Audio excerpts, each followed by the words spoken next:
பானிபூரி எப்படி செய்யணும்னு பார்க்கலாமா? அதுக்கு முன்னாடி நம்ம சேனலை சப்ஸ்கிரைப் பண்ணாதீங்க. ப்ளீஸ் சப்ஸ்கிரைப் பண்ணிருங்க. ஃபஸ்ட்டு உருளைக்கிழங்கு மசாலாவுக்கு 3 உருளைக்கிழங்கு எடுத்து உப்பு போட்டு குக்கரில் 3 விசில் வச்சு எடுத்துக்கிறோம்.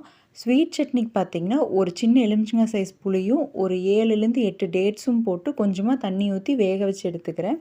இது வெந்துட்டுருக்கிற டைமில் பார்த்திங்கன்னா, பானி ரெடி பண்ணுறதுக்காக வந்து ஒரு கையளவு புதினா, ஒரு கையளவு கொத்தமல்லி, ஒரு பச்சை மிளகா, ஒரு இஞ்சி, கொஞ்சமாக உப்பு, ஒரு ஸ்பூன் சீரகம் சேர்த்து அரைச்சிக்கிறோம். அரைச்சதை வந்து பார்த்திங்கன்னா, ஒரு வடிகட்டியில் வச்சு நம்ம வடிச்சுக்கிறோங்க.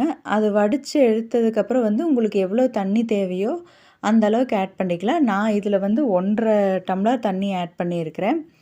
இது கூடயே பார்த்திங்கன்னா, ஆம்ச்சூர் பவுடர் இருந்தால் நீங்கள் ஆம்ச்சூர் பவுடர் ஆட் பண்ணிக்கோங்க. அது இல்லைங்கிறனால நான் லெமன் புழிஞ்சு விட்டுக்கிறேன்.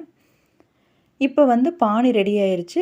நம்ம வேக வச்ச ஸ்வீட் சட்னி வந்து வெந்ததுக்கப்புறம் பார்த்திங்கன்னா, அது கூட 3 ஸ்பூன் ப்ரௌன் சுகர் ஆட் பண்ணிக்கிறேன்.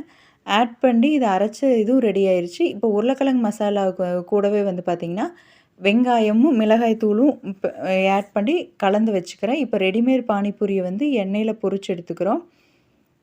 அது வந்து பார்த்திங்கன்னா, கலர் சேஞ்ச் ஆகி ஒரு லைட் ப்ரௌனிஷான கலர் வந்தீங்கன்னே நீங்கள் எடுத்துக்கலாம். இப்போ வந்து எல்லாம் ரெடி ஆனதுக்கப்புறம் நம்ம சர்வ் பண்ணலாம். இந்த வீடியோ பிடிச்சிருந்தா ப்ளீஸ் சப்ஸ்கிரைப் மை சேனல்.